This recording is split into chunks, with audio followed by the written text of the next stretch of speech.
Hello बच्चों, आज हम व्याकरण का पाठ 11 काल पढ़ेंगे। काल यानी टेंस। आपने इंग्लिश में टेंस तो पढ़े ही होंगे। चलिए शुरू करते हैं। आज आपकी आयु 8 या 9 वर्ष है। आप वर्तमान में जैसा दिखते हैं, क्या कुछ वर्ष पहले भी ऐसे ही दिखते थे? क्या आज से कुछ वर्ष बाद भी ऐसे ही दिखाई देंगे? नहीं ना। ये तीनों दशाएं काल यानी समय को दर्शाती हैं। दिए गए चित्र को देखिए और समझिए। बच्चों, आपने अपनी भी पुरानी फोटो देखी होगी। आप जैसे दिखाई दे रहे हैं वैसे आप बहुत पहले आप वैसे नहीं दिखाई देते थे। और अगर आप इमेजिन करें, सोचें, तो आने वाले कुछ वर्षों में आप जैसे आज हैं वैसे नहीं दिखाई देंगे, है ना? तो अब ये देखिए, चित्र देखिए। आज से 2 वर्ष पहले बीता हुआ समय। इसमें एक आप जैसे इसमें दिखाया गया एक बच्चे का चित्र दिखाया गया है, तो वो छोटा लग रहा है। आज चल रहा समय, ये आज की पिक्चर है कि भी आज इस समय ये ऐसा है। और आने वाले समय में आज से 4 वर्ष बाद ऐसा होगा। तो तीनों दशाएं दर्शाई गई है। अब इन प्रश्नों को समझिए और उत्तर लिखिए। आपने पढ़ाई करना कितने वर्ष की आयु में शुरू किया? तो लगभग सभी बच्चों ने 3 वर्ष की आयु में पढ़ाई करनी शुरू की थी, है ना? आज आप किस कक्षा में पढ़ रहे हैं? तो आप चौथी कक्षा में हैं। आप 2 वर्ष पहले किस कक्षा में पढ़ते थे? दूसरी कक्षा में। आप आज से 4 वर्ष बाद किस कक्षा में आ जाएंगे? तो आप 8वीं कक्षा में आ जाएंगे, है ना? तो काल का अर्थ है समय। समय 3 प्रकार का होता है। काल का अर्थ होता है बच्चों समय। जो क्रिया या जो घटना हो रही है वो किस समय हुई है, ये हमें काल से पता चलता है। तो बीता हुआ समय, आज का समय और आने वाला समय। तो समय 3 प्रकार का होता है। जो बीत गया है, जिसमें कार्य हो चुका है।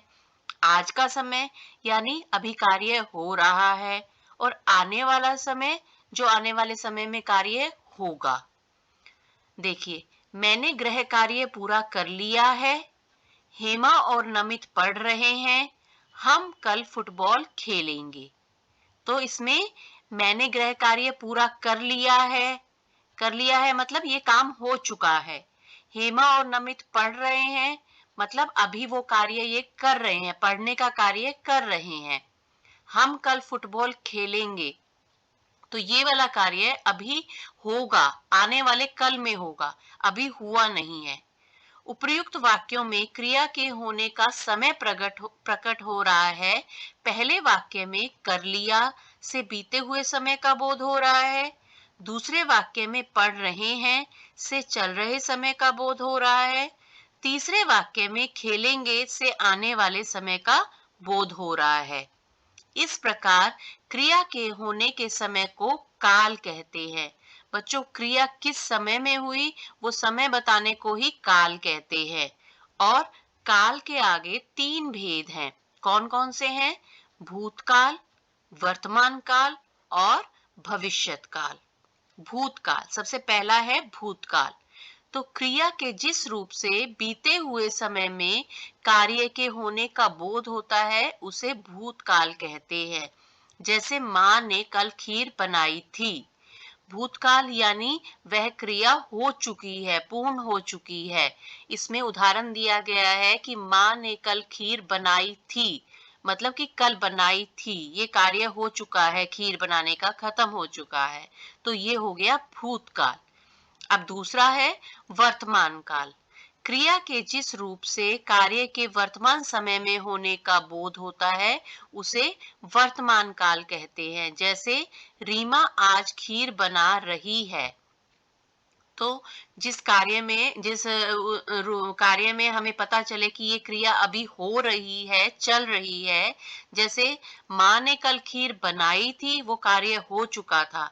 रीमा आज खीर बना रही है, मतलब वो अभी भी बना रही है। तो ये वर्तमान काल हो गया। जैसे अभी आप पढ़ रहे हैं, तो ये वर्तमान काल है, वर्तमान काल में हो रही है ये क्रिया। ठीक है। अब तीसरा है भविष्यत काल।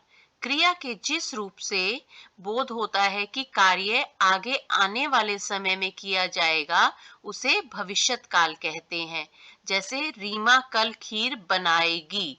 देखो, एक ही वाक्य को अलग अलग रूप में लिखा गया है और आपको समझाया गया है तीनों ही काल कि एक में खीर बन चुकी है, एक में खीर बन रही है और तीसरे में खीर बनाएगी, मतलब भविष्य में वो कार्य किया जाएगा आने वाले समय में, तो वो हो गया भविष्यत काल।